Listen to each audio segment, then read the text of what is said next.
Morning, all my wonderful friends, on this beautiful Sunday morning.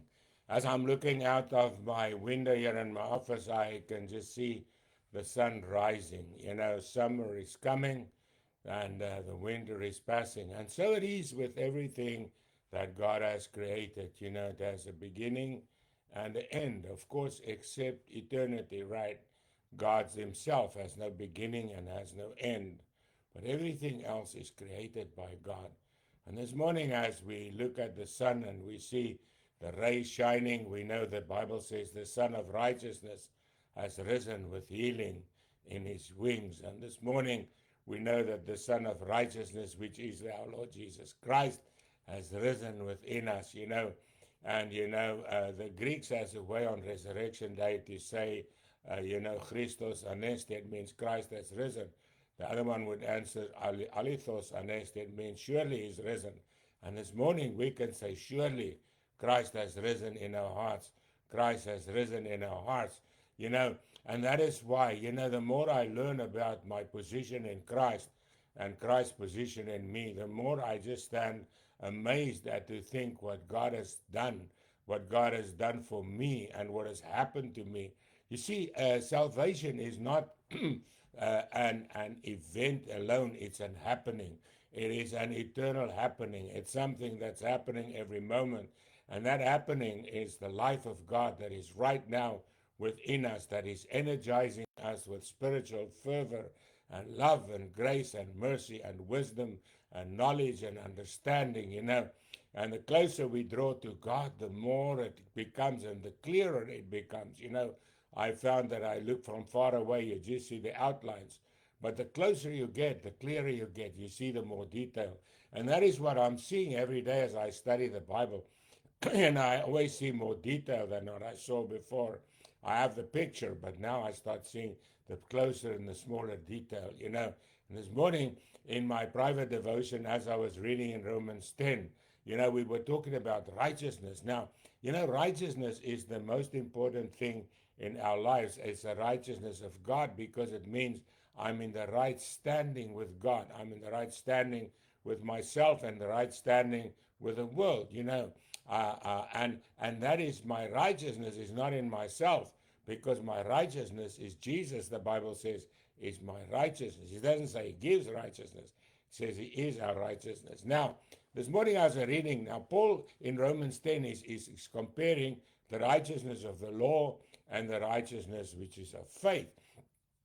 Now he comes and he says, for Moses wrote about the righteousness which is of the law because he gave the law of faith, of the law of righteousness.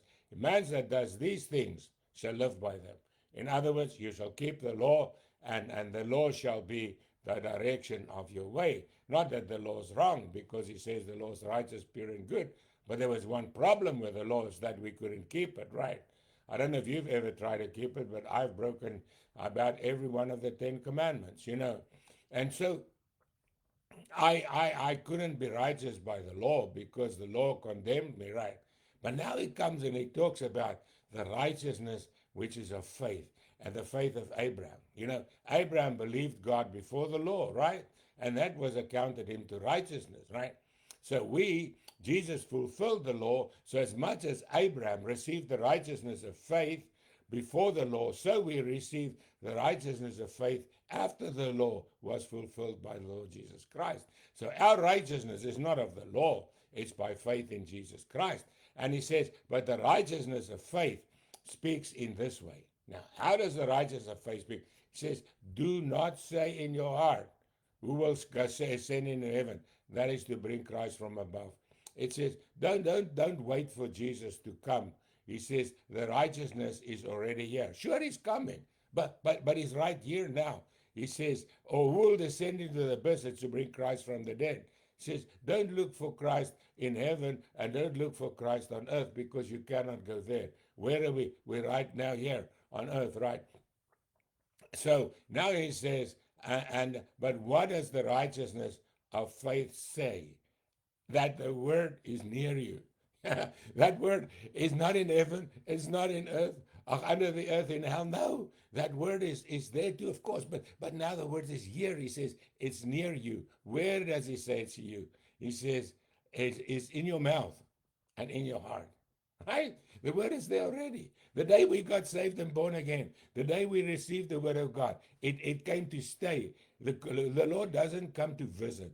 The Lord comes to stay. The Lord says he abides in us. You know, the English word abode is a home. Jesus came to make a home in us. The Bible says we are temples of the Holy Spirit. We're a holy dwelling, you know, where God himself lives. That's what makes us holy, not ourselves or our works. He says, but he says, now he says, what is the confession of the word of faith?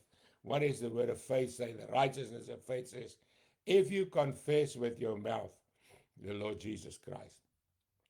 In other words, it is not enough just to say I believe, or to think you believe. You got to say I believe, you know, and that is why I confess with all of my heart. I believe in my heart. I confess it with my mouth that Jesus is the Christ, is the Son of the living God. You remember when Jesus asked the disciples, he says, well, who do the people say? And they say, well, some says you're Elijah, some says you're a prophet, you know, some says, you know, you're Moses. And he says, but what do you say? And Peter says, Lord, he says, you are the Christ, you're the Son of the living God. And Jesus said to him, Peter, flesh and blood has not revealed that to you, but my Father who is in heaven. Now, if you and I can say that I believe that Jesus, you are the Christ, you are the Son of the living God, it's not flesh and blood that revealed it to us. Who? But our Father who is in heaven.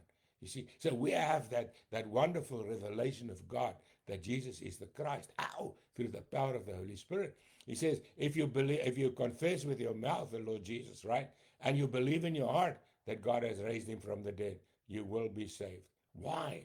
Because the righteousness of faith is not in an event that happens now in the natural. In the natural, it already happened when Jesus died on the cross, but that's past. Now it happens in the spiritual. Now it's our spirit that is renewed within us, our dead spirits, because Paul says we were dead in our trespasses and sins, right? But now he says you've been made alive, right? Now we're righteous, not because of what we do. We're righteous because of what we say and what we believe. But now doesn't mean we don't have to do. You see, some people say, well, I believe. No, now we do not because we want to be saved. We do it because we are saved. That's the difference. Now, he goes on, he says, if you confess with your mouth, yes, and believe in your heart that God has raised him from the dead, you will be saved. Not you will perhaps be saved, you will be saved. God is certain. God doesn't say perhaps or maybe. God's truth is always sure. It says, yes, so it is, or so it's not. God always speaks the truth, you know. And now he says, for with the heart one believes unto righteousness. You see, so our faith is not a mind thing. And that's where people make the mistake. They think if they think it, that it's good. The Bible says the devils believe, wow, with their minds, but not in their hearts, you see. He says, but with the heart one believes. If it's a deep internal choice, you see, you've got to make a cognitive choice, yes, a mental choice, but in your heart, it's another place. You know, your heart is that deep part of you where only the Lord can come. The Hebrew part, one of the words for heart is nephesh. It's that place where God lives, where you live, where you become you. So when you let God in there, then he's in your heart. And now with your heart you believe. Why? Because he's there, you see. He says, with the heart one believes unto righteousness, and the mouth with the mouth confession is made unto salvation. Now the righteousness goes where? It comes to salvation. For the scripture says, whoever believes in him will not be put to shame. It says, for whoever calls on the name of the Lord shall be saved. And he says, there's no distinction between Jew and Greek, for the same Lord is Lord over all who call upon him. You see, so it doesn't matter who you are. It doesn't matter where you're from. It doesn't matter what your color or your creed or your the sex is. It doesn't matter. You might be a man or a woman. It doesn't matter. You can just come to God as you are. God will accept you just as you are in your sinful state, because he died to take your sin away and bring you into a place of righteousness where you can stand before God with your sins forgiven. You can look yourself in the eye in the mirror and say, my sins are forgiven. I'm a born again child of the living God. And if you've never received Jesus, Open your heart. Say, Lord Jesus, come in. Give me a new heart, like your word says. Restore in me a right spirit. And Lord, change me. Make me like you are, and He will. And Father, I just thank you for the glory of your word, for the majestic holiness that there is in the righteousness by faith.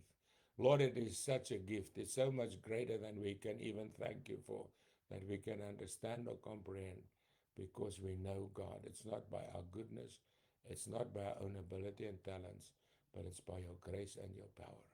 Thank you, Father, that we can call you Father, that we can pray and thank you, and pray that your healing virtue will flow through every body, every soul, every spirit, and bring health and wellness. That your peace that passes all understanding will keep our hearts and our minds in Christ Jesus. Amen. Well, have a wonderful day. A bit later, I'll be back with our Sunday Bible study. The Lord willing, God bless you and have an awesome day in our Lord Jesus Christ. Amen. And remember, it's not by might or power, it's by the Spirit of God.